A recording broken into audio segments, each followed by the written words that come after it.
முதல் வாசகம் விடுதலை பயணம் அதிகாரம் 3 திருவசனங்கள் 1 முதல் 8 மற்றும் 13 முதல் 15 வரை. மோசே மிதியானின் அர்ச்சகராகிய தம் மாமனார் இத்திரோவின் ஆட்டு மந்தையை மேய்த்து வந்தார். அவர் அந்த ஆட்டு மந்தையை பாலை நிலத்தின் மேற்றிசையாக ஓட்டிக்கொண்டு கடவுளின் மலையாகிய ஒரேபை வந்தடைந்தார். அப்போது ஆண்டவரின் தூதர் ஒரு முட்புதரின் நடுவே தீப்பிழம்பில் அவருக்கு தோன்றினார். அவர் பார்த்தபோது முட்புதர் நெருப்பால் எரிந்து கொண்டிருந்தது. ஆனால் அம்முட்புதர் தீந்து போகவில்லை. ஏன் முட்புதர் தீந்து போகவில்லை? இந்த மாபெரும் காட்சியை பார்ப்பதற்காக நான் அப்பக்கமாக செல்வேன் என்று மோசே கூறினார்.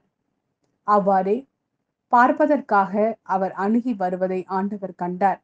மோசே மோசே என்று சொல்லி கடவுள் முட்புதரின் நடுவிலிருந்து அவரை அழைக்க அவர் இதோ நான் என்றார்.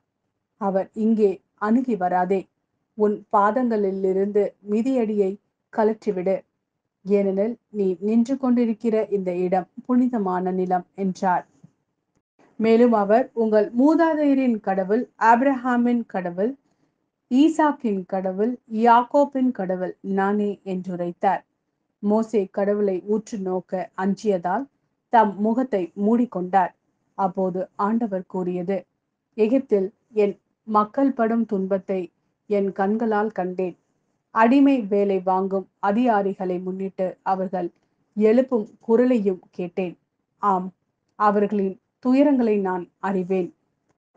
எனவே எகிப்தியரின் பிடியிலிருந்து அவர்களை விடுவிக்கவும், அந்நாட்டிலிருந்து பாலும் தேனும் பொழியும் நல்ல பரந்ததோர் நாட்டிற்கு, அதாவது கானானியர், இத்தியர், எமோரியர், பெரிசியர், கிவ்வியர், எபூசியர் வாழும் நாட்டிற்கு அவர்களை நடத்தி செல்லவும் இறங்கி வந்துள்ளேன். மோசே கடவுளிடம், இதோ இஸ்ரேல் மக்களிடம் சென்று உங்கள் மூதாதையரின் கடவுள் என்னை உங்களிடம் அனுப்பியுள்ளார் என்று நான் சொல்ல, அவர் பெயர் என்ன என்று அவர்கள் என்னை வினவினால் அவர்களுக்கு என்ன சொல்வேன் என்று கேட்டார். கடவுள் மோசேயை நோக்கி, இருக்கின்றவராக இருக்கின்றவர் நானே என்றார்.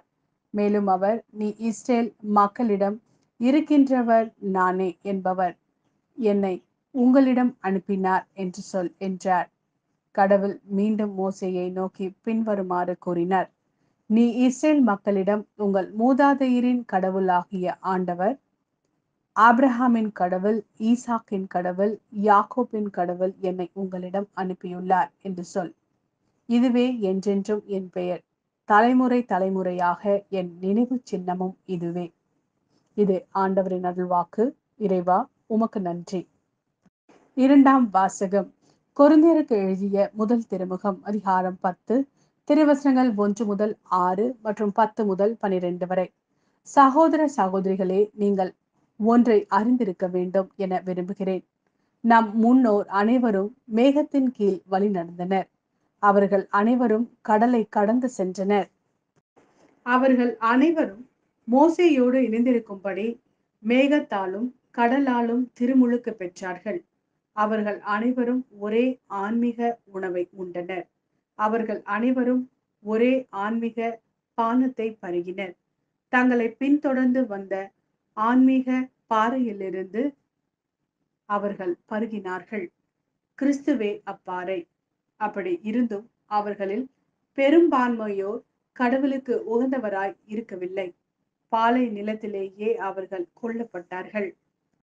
அவர்கள் தீயனவற்றில் ஆசை கொண்டு இருந்தது போல நாமும் இராதவாறு இவை நமக்கு ஒரு முன்னடையாளமாக நிகழ்ந்தன. அவர்களுள் சிலர் முணுமுணுத்தனர். இதனால் அவர்கள் அழிவு விளைவிக்கும் தூதரால் அழிக்கப்பட்டனர். அவர்களைப் போல் நாமும் முணுமுணுக்க கூடாது. அவர்களுக்கு நிகழ்ந்த இவை அனைத்தும் மற்றவர்களுக்கு எச்சரிக்கையாக அமைகின்றன. இறுதி காலத்தில் வாழும் நமக்கு இவை அறிவுரையாக எழுதப்பட்டுள்ளன. எனவே நாம் நிலையாக நிற்பதாக நினைத்து கொண்டிருப்பவர் விழுந்து விடாதபடி பார்த்து கொள்ளட்டும். இது ஆண்டவரின் அருள்வாக்கு. இறைவா, உமக்கு நன்றி. லூக்கா எழுதிய நற்செய்தி அதிகாரம் 13 திருவசனங்கள் 1 முதல் 9 வரை. அவ்வேளையில் சிலர் இயேசுவிடம் வந்து, பலி செலுத்திக் கொண்டிருந்த கலிலேயரை பிலாத்து கொன்றான் என்ற செய்தியை அறிவித்தனர். அவர் அவர்களிடம் மறுமொழியாக, இக்கலிலேயருக்கு இவ்வாறு நிகழ்ந்ததால் இவர்கள் மற்ற எல்லா கலிலேயரையும் விட பாவிகள் என நினைக்கிறீர்களா? அப்படி அல்ல என உங்களுக்கு சொல்கிறேன். மனம் மாறாவிட்டால் நீங்கள் அனைவரும் அவ்வாறே அழிவீர்கள்.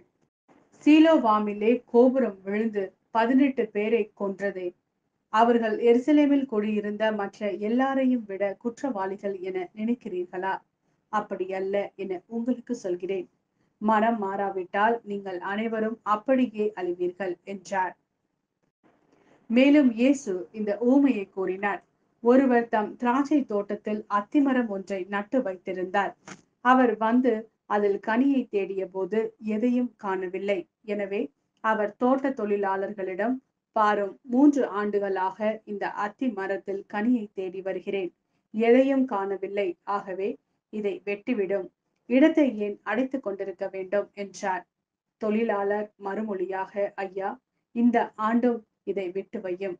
நான் இதை சுற்றிலும் கொத்தி ஏறு போடுவேன். அடுத்த ஆண்டு கனி கொடுத்தால் சரி, இல்லையெனில் இதை வெட்டி விடலாம் என்று அவரிடம் கூறினார்.